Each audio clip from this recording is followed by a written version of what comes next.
Hürmetli vatandaşlar, bugünkü şiirlerimizi başlayımız. Bugünkü islağa 2021 yıl 8. ayının 6. günü. Haftaki cüme. Bugünkü vaziyetin söz ise hürmetli vatandaş. Ötken yılı 11. ayda Rımırı boyanışın hoşu. Bir parça makale ilan kılıp Amerika Koşmuş Ştatları ve Amerika Koşmuş Ştatları başçılığındaki Garp dünyasının 7 türlük cinayetini tizip çıkan idi. Endi bu kıtım 8. ayının 3.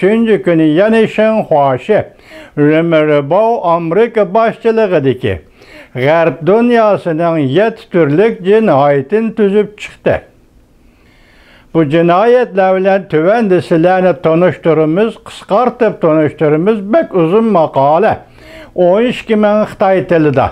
Xitay yazıqıda 12 min xatlik makale, biz onun asaslı kısımlarını tallap aldık.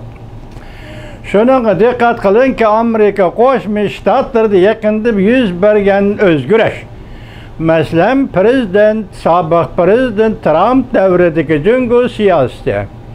Ve bu prezidentin sayılamda kılıp endilikte Demokratlar Partisi'nin daisi. Prezident Joe Biden'ın Aksaray'a kirişi bir almışış devri, yaki bir devirinin almışı. Yaki eytkandı cüngüğü tutkan pozisyonu mu?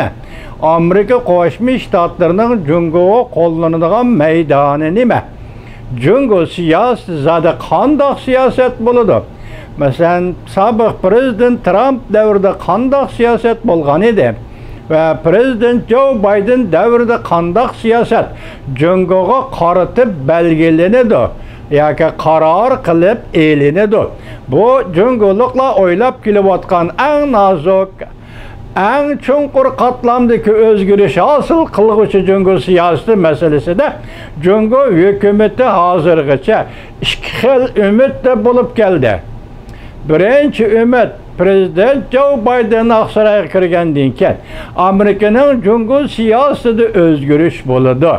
Otturdaki uxuşmaslık ve yakizi diyet dokunuşla soğudu ve başka münasibetlerde özgürlüş buludu dep ümit kılış. Emniyeti bu ümit, cüngünün nezirdeki bu ümit bugün yok çıktı. Bugün Prezident Joe Biden'ın cüngü siyaseti izcillikne, yani Amerika Koşmuş Ştatlar'da avvalki Prezident Trump'ın siyasetindeki izcillikne saklap geldi. Asası cihetten saklap geldi. Belki metot çağrı sol cihetten bolsa zor özgürlüş hasıl kılgan bolsa mı cüngü kıratkan siyaset özgermedi.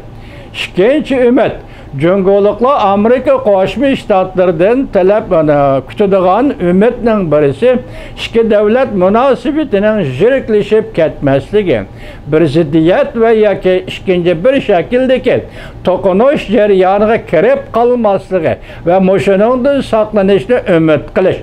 Bugün Qaraganda Cumhuriyet Halk Cumhuriyeti hükümetinin ve bu hükümetin teşkilliği Cumhuriyet Kompartiyasının işki xelliyaki her işkili ümidi yok çıktı.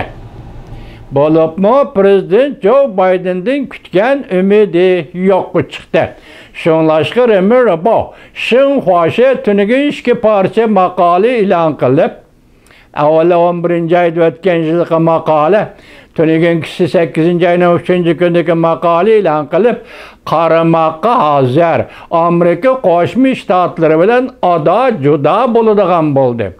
Yani bu işki başı makaleni seliştirganda evvelki makalede az dolu Amerika Koşmuş Ştatları hükümetiga yüz xatir kılgan bolsa, bu katimki makalede bütün perdeni yırtıp taşlap, yüz xatirini kayrıp taşlap, uçuktan uçak ottırgı çıkıp, şinhoşe Amerika Koşmuş Ştatlarıga hazırçı ideologiya sahasında uruş ilan kıldı.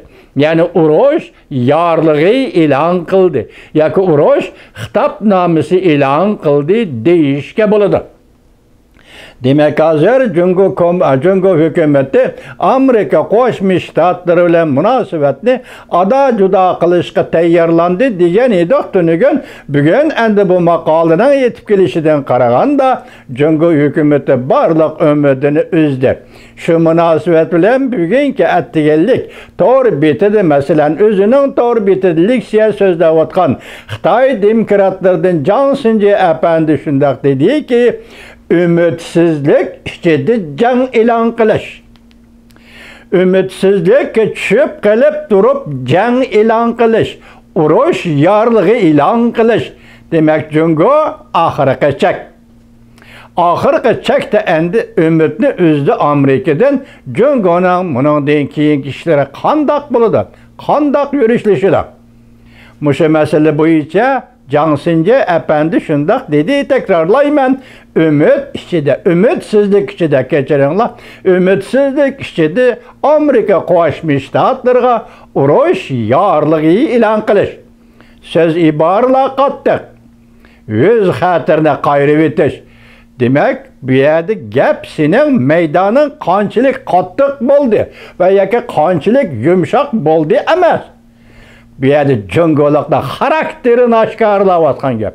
Navbatdagi Cungolikning xarakterini men ikki hukmga yig'inchoqlayman vatandosh. Biri ko'ranglik, ikkinchisi yiligerlik, ya'ni tulkilik. Bu demak Cungolikning umumiy Cungolikning tabiati. O'zgarmaydigan tabiati. Bularning siyosat sohasidagi ifodasi bir kuni bundaq, bir kuni undaq, bu tulkilik. Shu undaq, mundaq bo'lish jarayonida reallik ichidagi siyosat sohasida ko'ranglik. Bugun oshkorlandi vatandoshlarim. Biz bu leksiyalar sizlarga yetkazib bo'lgandan keyin oxirida yana to'xtalamiz vatandosh.